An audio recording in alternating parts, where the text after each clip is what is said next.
Hello and welcome to Let's Play Sid Meier's Civilization V Gods and Kings with your host as always, Mah-Dry-Bread. Now, if you're watching this episode from the future and you're wondering, its entire first episode is going to be setup and talking strategy, so if you want to get straight into the gameplay, go into episode 2. The One City Challenge, for people who don't know, is when you tick off an option that makes it so you can't make settlers. So you yourself only can make one city, your capital city, but everyone else who's a computer player can continue to make cities. So that's the challenge behind it, is of course you're vastly outnumbered in cities. So let's do the setup here. I thought long and hard about exactly who I want to use for this, because there are quite a few leaders who can get some kind of strategy going for this, and we're going to be playing on hard, actually. I haven't tried this on hard yet, so this should be fun. And we'll just go standard game pace. Usually epic is better for military. It's a little bit more fair, actually, but I don't want this Let's Play to go on forever. Standard map size will just be continents map type, so this is a very standard map in terms of game. I've thought long and hard about what leader I want to use exactly for this. Persia is always a good one to think about because the longer Golden Ages would be very, very useful for me. And since I'll likely be building a lot of wonders, you can get a lot of Golden Ages out of that by sacrificing great artists, or even getting something like the Taj Mahal, which just enters the Golden Age. I also thought maybe the Celts just for a quick religion, although it wouldn't really pay off in the long run, I don't think. Gandhi is a very popular choice for this one, I believe, because if you're gonna have one big city, it would make sense to take Gandhi, who gets half the unhappiness from the population of a city. So he could best support a massive city, he'd have a lot of golden ages from access happiness, all around a really good choice. And of course, late game, the Mughal fort becomes quite powerful with flying when it gives you more commerce. Sweden could actually be decent at it, because if they make a lot of friends and you're always true to your word and everything, you can be getting great people very quickly. And I was originally going to pick Ethiopia, but then I decided that's kind of too overpowered. Ethiopia is already a very, very strong civilization, and since any civilization who fights you who has more cities than you, you gain 20% more combat bonus. Well, you're going to be... every single civilization is going to have more cities than you, so you're always going to have that 20% combat bonus, which means it's very easy to defend yourself if you get a decent military. Also, instead of the early monument, they get their own unique one that gives you culture and faith, I believe it is, so they're pretty much also guaranteed an early religion. So I felt like they were maybe a little bit too overpowered in all of this. So I looked through a lot of them, and I eventually decided that the one I want to go with is I want to go with Egypt. I kind of didn't want to for a while. I totally passed it, didn't I? Because I was thinking maybe it's a little bit too overpowered. Here he is. Maybe it's a little bit too overpowered. I mean, the 20% extra production towards wonder construction, especially because I'm going to be stacking that with tradition. But I decided if I'm going to be outnumbered on hard mode, like vastly outnumbered like that, I do need that extra wonder production. It was a very close tie with Siam, where Siam is a very, very powerful diplomatic team, in that they get extra food, culture, and faith from city-states by 50%. That is actually a pretty hefty bonus, if you're going to be allying with a lot of city-states.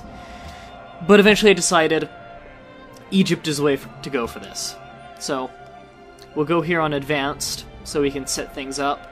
And we're going to be turning on, of course, One City Challenge, so we're not allowed to make settlers.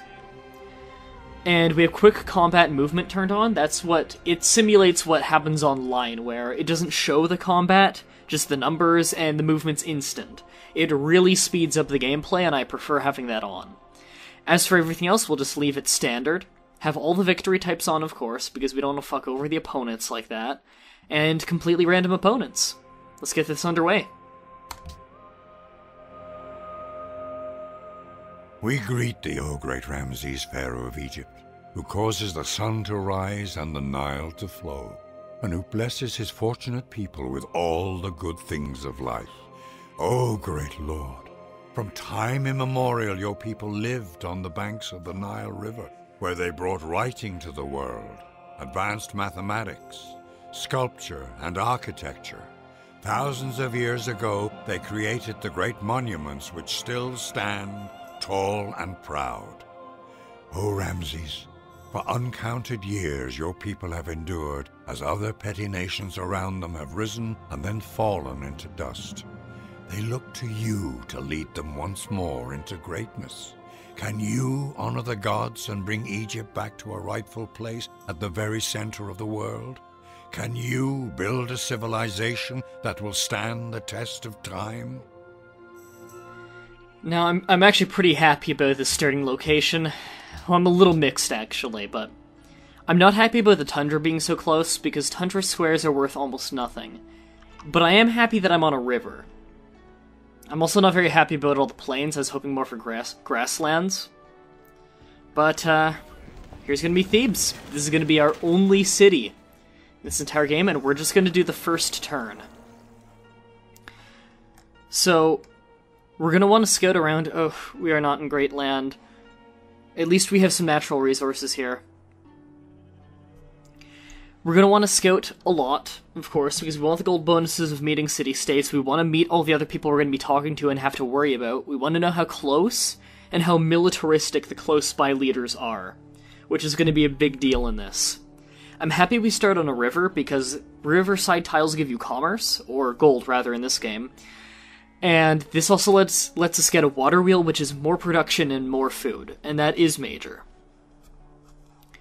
Now, a safe bet to always go with is to quickly get the technology that will let you work your nearby natural resources.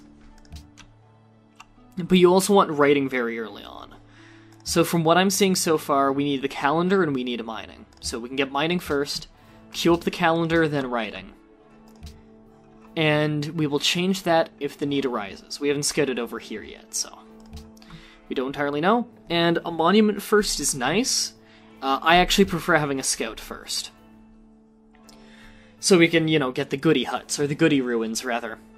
So I guess that's it for the first episode. So we will save this as my cursor disappeared. Day 1, one city challenge.